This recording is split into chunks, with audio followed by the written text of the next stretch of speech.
We are now attempting to have a recovery across the board in crypto, and this is a very good sign of what's to come. If we can manage to break over some of the previous highs, then we will start to have a much larger breakout across the board for a lot of these projects like, of course, Hedera. Now, in this video, I don't want to just talk about price action. The main thing that we are going to be focused on here is Hedera and the new financial system. We obviously know that stablecoins are becoming a big piece of this new financial system. If you have been watching some of my videos lately, you already know that stablecoins are becoming one of the biggest narratives around crypto, because what stablecoins are doing is accelerating the push into crypto. Big banks are now looking into launching stablecoins. States are launching stablecoins. And this is only going to continue to accelerate more and more and more. And the reason behind it is because we are constantly seeing stablecoins grow more and more as well. We just hit over $300 billion in terms of stablecoin value. This is coming from Coin Market Cap. And then also, stablecoin just became 1% of the global M2 supply this year. So they are now on center stage. Now, as we do focus on that, obviously Hedera is a big player behind stablecoins, and we'll talk about that here in a moment.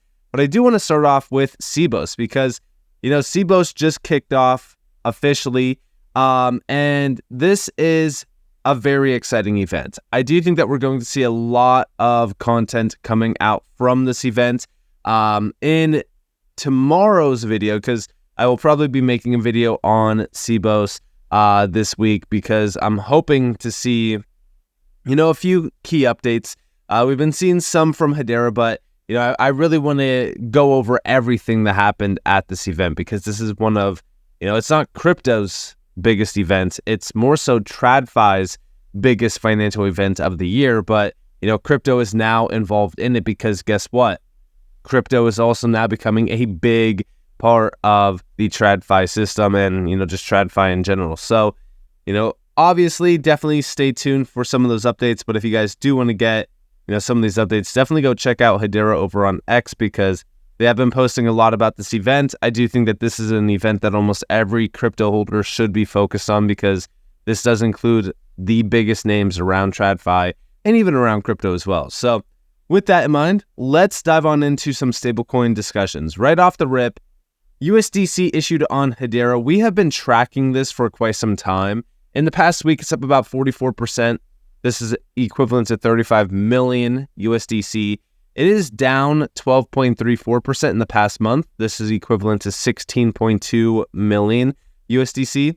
But what's interesting about this is if we go over here to DeFi Llama, because, I've been tracking this and I've been following this for a little bit of time. And, if we're looking at this logically, we have stablecoins in magenta here, okay? And we could see that stablecoins have been growing throughout this entire year on Hedera. Now, it was slow up until about roughly April and May, where we did hit a high of roughly $214 million.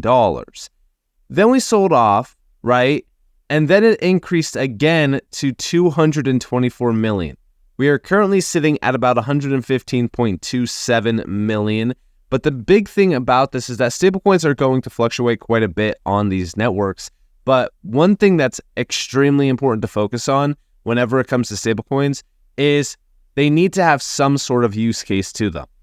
Like, a stablecoin is not just going to sit on a network doing nothing. No, DeFi is a huge enabler of this. Now, talking about DeFi TVL, just getting rid of the stablecoins market cap real quick, just so that you guys can see this clearly.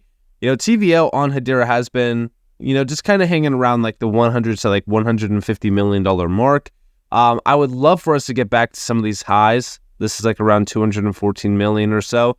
I would love to get back to those levels. And in fact, I would love to see us even push over those levels in a big way. I do think that DeFi on Hedera is going to have a big moment. And I think that it starts this year because of all of the upgrades happening around the protocols. And talking about the protocols, I mean, listen, we've been adding more and more names here to the list, which we love to see. The main thing that I'm focused on here is just seeing DeFi participants around the Hedera ecosystem increase rapidly, because currently speaking, the main thing that we are focused on is, yeah, we have a ton of protocols, but where is the, participation? Like, where's all of the users that want to tap into, DeFi in a big way? Obviously, SushiSwap has been doing very well, but I do think that once people realize the power of Hedera DeFi, they're kind of here for good, right? I mean, once you experience how efficient Hedera is around DeFi transactions compared to even Ethereum, right? It's kind of night and day, and you're just like, why did I ever use Ethereum when I could have just used Hedera? So, I do think that with all of the EVM stuff happening around Hedera and around some of these networks, on top of all of the upgrades around some of these protocols, I do think that DeFi on Hedera is going to grow significantly. So I've been keeping a close eye on this.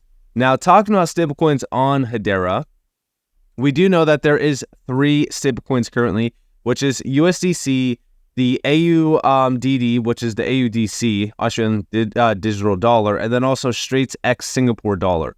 So currently 3 stablecoins that we know of.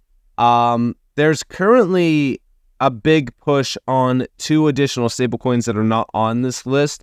I do think that there is a little bit of, with RWA.xyz, there's not like a real live tracking API tied to Hedera, I don't think. I don't know how they track this stuff. I'm pretty sure it is through an API.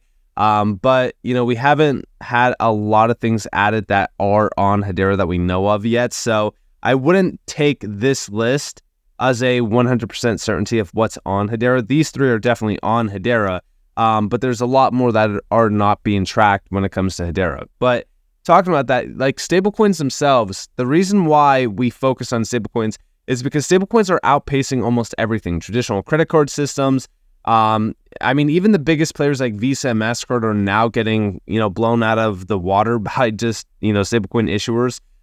But looking at this, it's because of the transaction cost, it's because of the faster settlement, and also even the programmable rewards. I mean, everybody is starting to see the big picture here. Big banks are getting killed, credit cards are getting killed, and it's not the fact that they're just going to get completely replaced or they're just going to say, all right, well, that's it, we give up. No, they're also starting to look into stablecoins, and that's why big banks are now also wanting to launch stablecoins.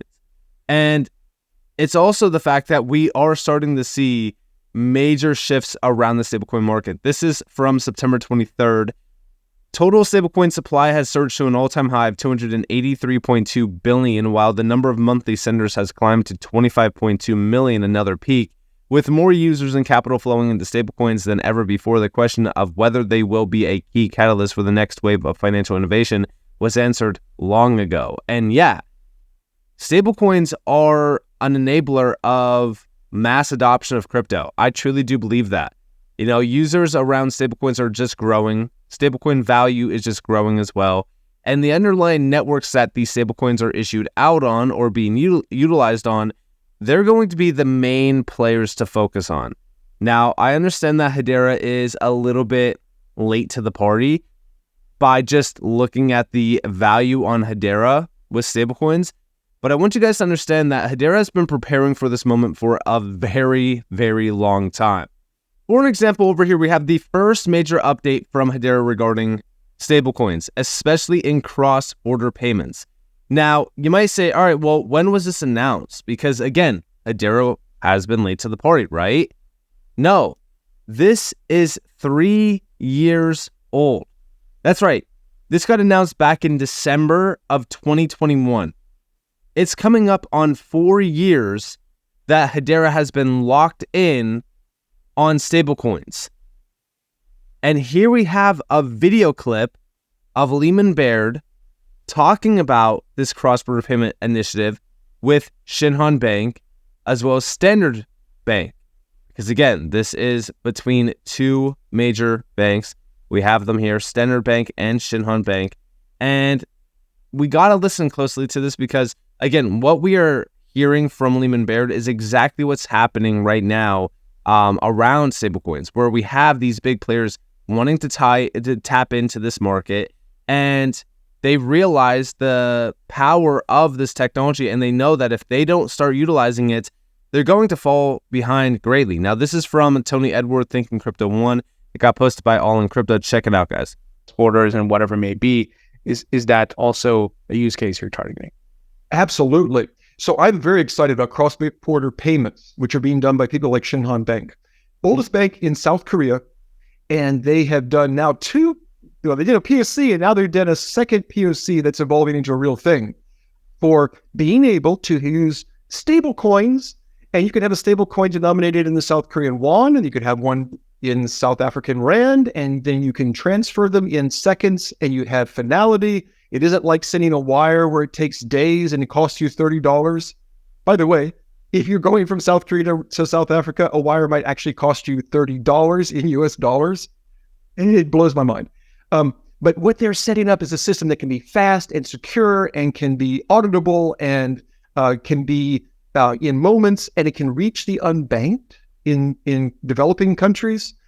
They are really pushing hard on this. I think the future of money is going to be convenience and power to the users, as opposed to the expensive, slow banking system that many people are excluded from. And, you have 1 billion people that are unbanked.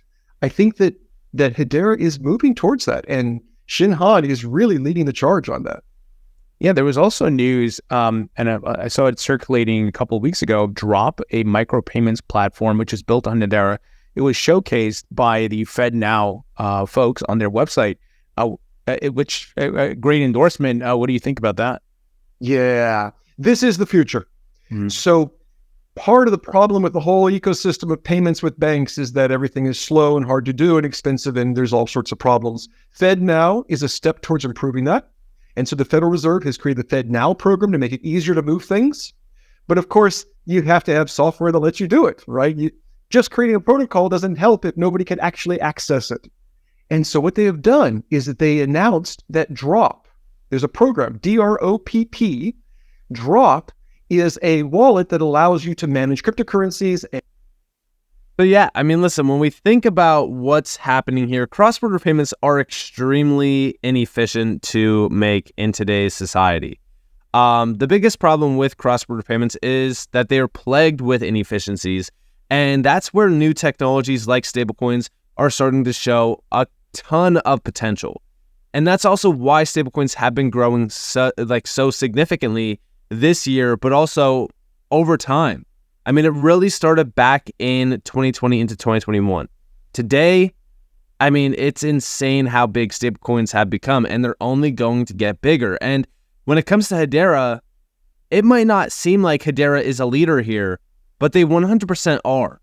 Hedera has been a part of this, big push for so long.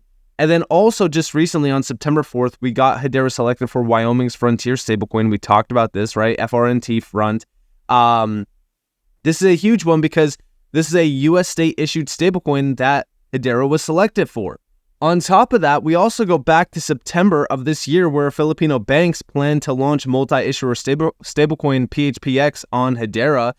Now, we haven't heard back on this at all. We haven't really, seen too much regarding this, but I would argue that this is still in the works. A lot of things like this need to, be fully perfect. We've heard about this from even Ripple where, launching a stablecoin is not easy, especially when you have this multi-issuer stablecoin between major banks. You need to make sure that everything is completely perfect. It needs to be regulated. It needs to be compliant. It has to have this. It has to have that. So, this is definitely going to take a little bit of time. But then also, yes, the Australian digital dollar launched on Hedera back in June. So, Hedera is starting to see increased adoption around stablecoins and increased growth around stablecoins. And I really do think that Hedera is going to be a star player here for stablecoins because of the efficiencies tied back to the network. So with that being said, I do think that Hedera is going to be a disruptor here. I think that they're going to be a big winner. And I also think that there's a very large amount of money ripe for the taking from a lot of these networks. And I do think that Hedera is going to be